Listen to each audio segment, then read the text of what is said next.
Hey everybody, it's Phineas. Welcome back to the Frugalfinneas channel. On this channel, we talk about all kind of things, all intertwined: minimalism, simple living, being frugal, the economy, stuff like that. Well, today we're going to talk about how and why I became a minimalist. And it started I would say 20 years ago. I was living in Florida. Okay, I discovered Jimmy Buffett, but this is true, and he sang about the beach life, everything to do with water, and I got obsessed with the whole beach life thing. I started buying boats. I had jet skis. I had kayaks. Anything to do with the beach, I loved. I loved the whole lifestyle. And so, but over time, I started seeing, man, I am broke. I was at the time I was working a lot of hours. I always had less than 1,000 in my bank account. Most times, even less than 500 in my bank account. After I paid bills, like I had nothing left. I had nothing to fall back on. I had nothing for emergencies. But I had these boats and these jet skis, and these were not fancy boats and jet skis. These were these were kind of old, dumpy boats and jet skis. I had a nice pontoon boat one time. What it was very used, but it was okay. But this is not fancy stuff here, guys. I never had a lot of money, but still, it actually was a lot of money to buy these boats and jet skis, and then man, the boat life. All we would do with the boat life, we would back the boat down the boat ramp. We would drive the boat about 100 yards of football field to the sandbar, park it, and drink and party and swim. And then we would drive 100 yards back to the boat trailer and go home. So we didn't even boat. We just sat in the boat, the sandbar. But still, every weekend, the boat would break. Every single weekend, that boat would break, or the jet skis would break without fail. I can't think of a weekend where something didn't break on the boat. So it's expensive, especially these older boats that all I could afford. So I started thinking, man, I have no money in the bank. I'm doing all this, own all these toys that take so much mental, physical, and financial mind space, financial space, and physical space. And I'm working 60 hours a week to pay for this stuff. I have debt. I have nothing in the bank. This sucks. What happened, Jimmy Buffett? You're supposed to help me out here. But then I started thinking a little bit deeper into Jimmy Buffett songs. And this sounds silly because we know Jimmy Buffett was a multi billionaire, millionaire with a lot of employees and corporations and all this kind of stuff. We know we know that by now. But he sang about simple times. And I said, well, I'm doing this wrong. I'm doing this wrong. I'm not living simple. I'm not living peaceful, simple, free life. No. I'm working 60 hours a week. I'm in debt. I have no money saved, and I got a bunch of broken boats and jet skis. So I started thinking, okay, let me start selling this stuff off. I need to get out of this. I'm getting nowhere. I'm working all these hours for broken boats and jet skis, and I'm doing something wrong. I'm not happy here. So I started selling that stuff off. And because I can still enjoy the beach, because sitting on the beach is free. And I love that. We used to sit on the beach. We used to bring our grill, have some music, have some drinks, and cook up some good food. And sitting on the beach was free. You didn't have to have these boats and jet skis. So I was cool with that. I said, man, let me get back to that. Let me get to simpler times and get rid of all this stuff that I just costs so much.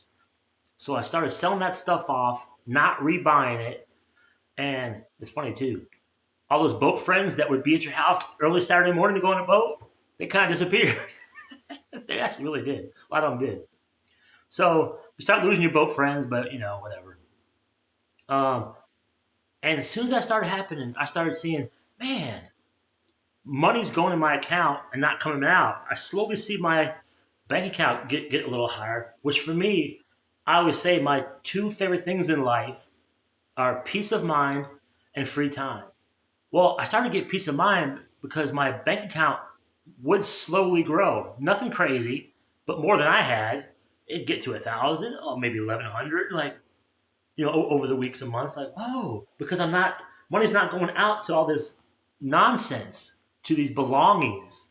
And slowly it climbed, well, 1,300. Wow, I've never had 1,300 in the bank.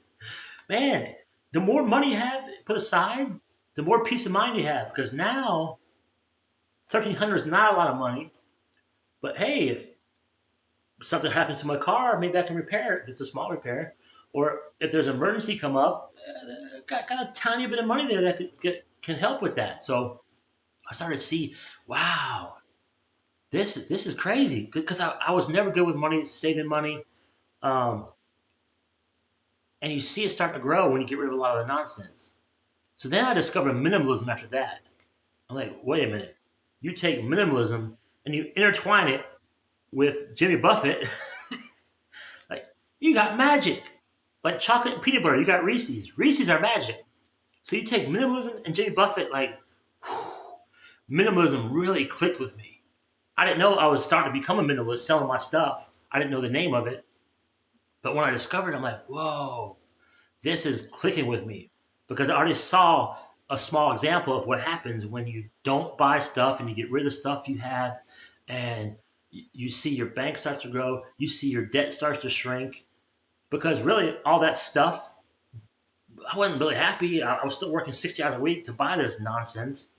And all the boat friends would show up, not owning the boat, but enjoying the boat, and they would leave. They would leave before even they had to trailer the boat. They wouldn't even help trailer the boat, a lot of them. Anyway, so I started to see, wow, let me get rid of some more stuff and more stuff. Because all the stuff I had was nonsense. Looking back, I can't even remember what I owned. Like, because it meant nothing. So I started getting more and more of that, and I started looking into minimalism more because I didn't really know a lot about it. I just knew the standard definition. You get rid of a lot of stuff. You don't have a bunch of stuff around, a bunch of stuff that you don't really care about. Which stuff equals time and money. Because if you spend $100 on the item, how many hours you got to work to get that $100? So is that item worth it? Some items, yes. Some items are worth it. My refrigerator was worth it working for because it keeps my food cold. My broken jet skis, not worth the time I spent away trying to pay these things and repair these things and store these things and clean these things and maintain these things. You know what I'm saying? It gets crazy. It gets out of hand. So when I started learning about minimalism, man, it really clicked. And I might even went overboard when I started to get rid of stuff, where I even got rid of my bed, but I kept my mattresses. Like my mattress and box spring were on the floor. Like I went nuts. I got rid of almost everything. It was so freeing. It felt so good. It really resonated with me. And now I since do have a bed, but at that time I went a little overboard. I got addicted to it, and it was fun. I loved it. So, and I started equating again. My bank account was going up, not a ton. You know, it wasn't making a ton of money, but man, it was going up at a rate I've never seen before. Because I just stopped buying everything. I still buy food and gas, but man, it was cool. And I did have debt at the time. I can't remember a lot how much the debt was. This was 20 years ago, but I did start seeing that shrink, and eventually the debt went away. Luckily, I wasn't buried in debt at the time. Luckily, I have been buried before in the past, but I think I want to say I had $2,000 credit card in that vein 20 years ago. I can't remember exactly. Luckily, it wasn't too out of control because I've been there.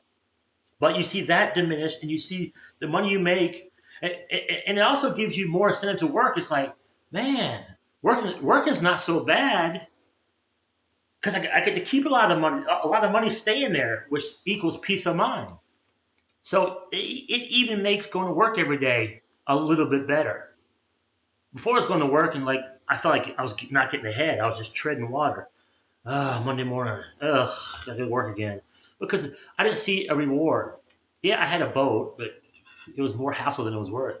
But when you start seeing money in your bank, again, money to me equals peace of mind. I don't care about money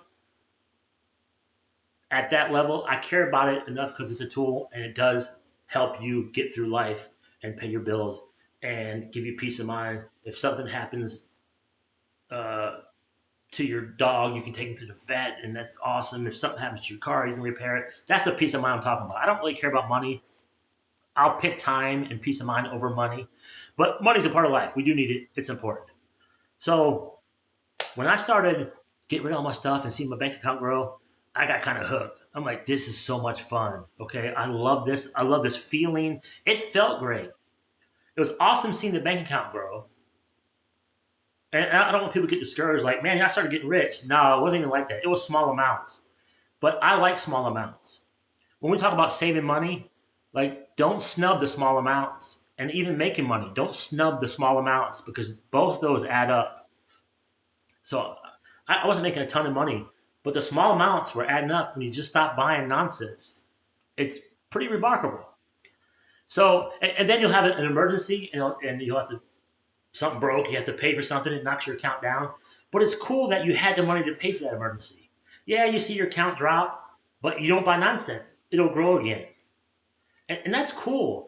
I like the feeling if something happens, some financial emergency, that I get to cover it myself, and that feels. I don't have to charge it. That feels good on smaller levels, like especially at the time, smaller levels. Something small breaks, man, I can fix it myself. So after you see your debt shrink and you see your account growing and you're getting in the groove of things, I'm like, man, this is awesome. What's my next thing that I do not like? I don't like working 60 hours a week. I don't have a great relationship with work, mental wise. I'm not against work. We all got to work. I actually like to work part time though. My mother worked two jobs for decades. She wasn't happy about it. And do you blame her? That sucks. She had no free time for like 20 years or more. She worked as a paralegal 8 to 5 and then at Dillard's department store nights and weekends for 2 decades, maybe more. And she was grumpy. Good mom. I don't want to put that out that she was a bad mom because she wasn't. But I don't blame her. That's terrible. That's a terrible way to live. So that stuck with me too. Like, I don't want to live like that. I don't like that. So I was still in Florida. And the only reason me and my sister stayed in Florida, we didn't like Florida, is because we like the beach life. But that even we started to get away from the beach life. After we sold the boats and the jet skis, and we slowly got away from the beach life as we got older. So we wanted to get out of Florida, but we stayed in Florida because our mother was there. We didn't want to leave her. So, about 4 years ago, she passed away.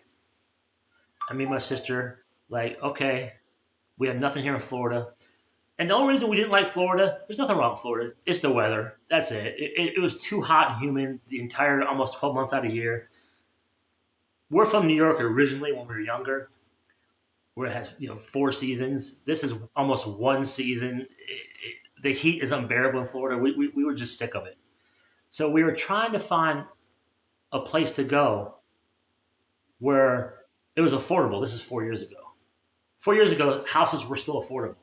Now, I'm priced out of houses where if this happened now, I wouldn't be able to buy a house. My house now that I bought 4 years ago supposedly is up 120 grand in 4 years, and I couldn't afford this house now because everything's so inflated and out of control.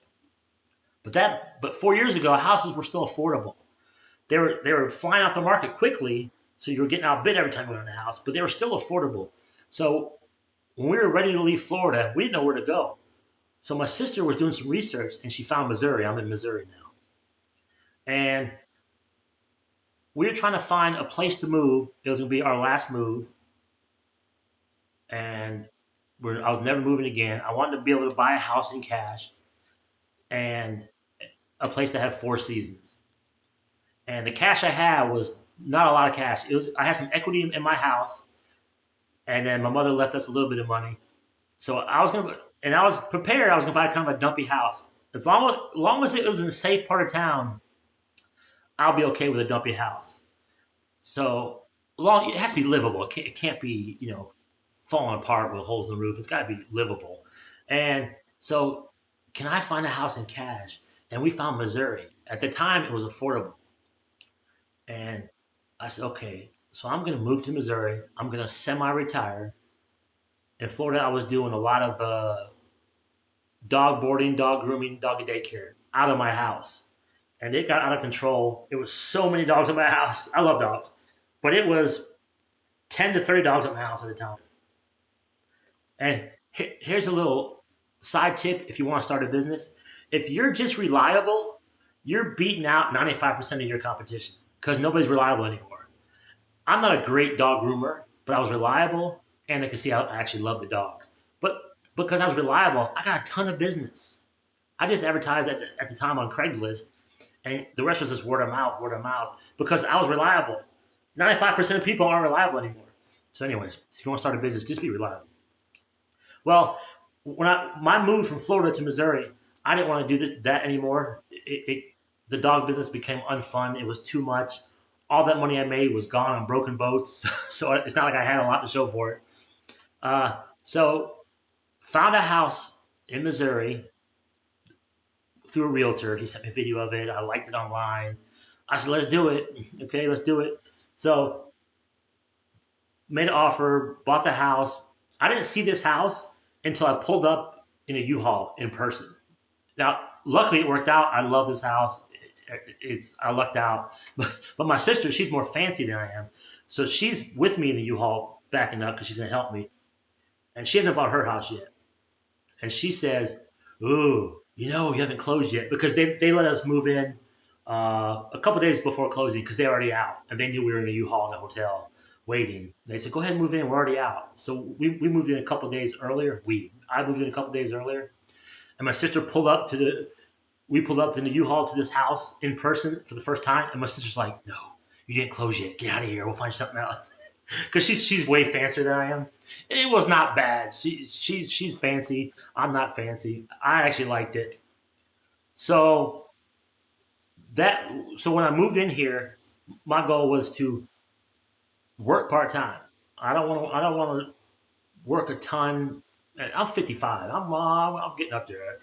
Again, free time and peace of mind. Those are two things I cherish more than anything else. So problem was, all the money I had went to the house.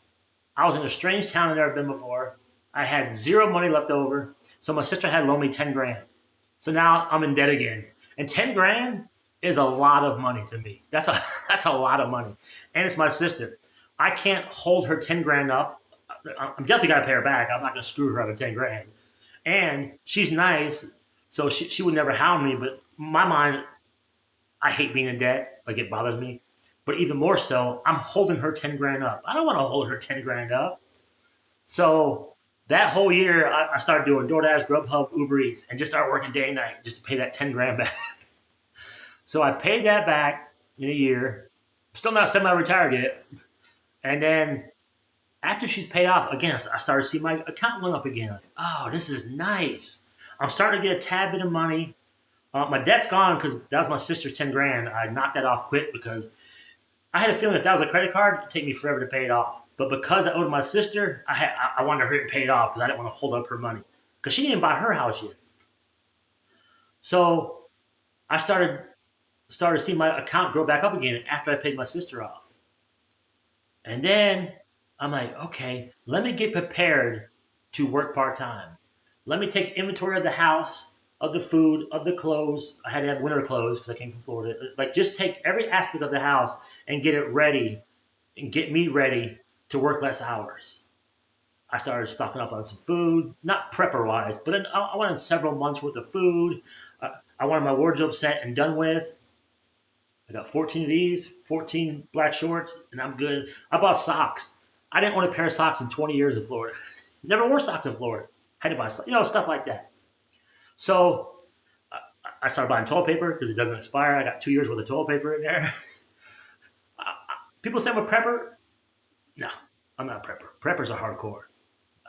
I like watching prepper videos because they're interesting. But I like being prepared for things. And now it's smart to stock up on things because the price keeps rising. So if you buy toilet paper today, by Christmas, that toilet paper is going to be $5 more. So it's smart to stock up now on a lot of things. But anyway, so then, okay, oh man, I'm debt free. I'm mortgage free. My house, I like my house. I'm not fancy. It was older. It's from the 70s, so it's like 50 years old. But I'm good with that. I'm not mad at that. So I was trying to get prepared so I can start working part-time. I was building up to that. I wanted to have some more savings, and I wanted to get everything ready, house, car, everything ready as can be. So I'm sitting here on a Saturday, November 12th. I remember the date, and I had a tart burner, one of those wax burners, plugged in above my fireplace. There's a plug above my fireplace. I had fire going. It was November 12th. It was cold. I had a fire going. I had some chili going in the crock pot. My dog and cat were chilling with me, and the wax burner popped. It went, whoosh. Like, what the hell was that? I'm actually looking where it was. It was over there. And my house was on fire, which I never been in a fire before. So I don't know how bad it was. I don't know how quickly the fire spread. A lot of this I don't remember because it was just fast. Happened so fast. But my first thought is, dog and cat, get them out. I'm a minimalist. I don't care about belongings. And that's not an act. I sincerely don't care about belongings. So much so, when I got my homeowner's insurance, I called the homeowner's insurance and tell them to don't cover the belongings. They'll send me some money, save me some money yearly on the thing, and I don't care about the belongings. I don't want my belongings to burn up. I prefer them not to, but I don't care about the belongings. Dog, cat, let me get that out of here, and then I'll evaluate what's going on. So I put the dog out back quickly just to get her out of the house because I don't know what's going on up there. I don't know how bad it is. I caught my cat's a super sweet cat, but when she freaked out, I had a cat carrier. I luckily was able to grab her. She's freaked out because I don't ever grab her. She's biting and scratching me. I put her in the cat carrier, zip it. Okay. Went downstairs to the garage, put her in the car, back the car to the garage, got the dog, put the dog in the car. I already called 911 in there somewhere between. I called my sister somewhere in between, so she came over to help me with, make sure the dog and cat are good. And I'll shorten the story. Fire department were great. They put it out, $120,000 in damage, which sounds like a lot. It is a lot, but it wasn't all fire damage. It was water damage because they had to spray all the attic and make sure everything was out, and it ruined all the drywall. Obviously, not mad at the fire department. They were awesome. The fire department even took time to close my laptops and move them to the back of the room when they sprayed the fire. How cool was that? I mean, that was super cool of them. But anyway, so now the house is burned. I can't live in it. Since the house is paid for, the insurance company gives me the money, and I have to be a subcontractor. That was a rough one. But so we hired a demolition crew to come in and pull all the old shit out. I come back after they tore everything out, and the house was gutted. The kitchen was gone. There was no fire in the kitchen. Everything was gutted.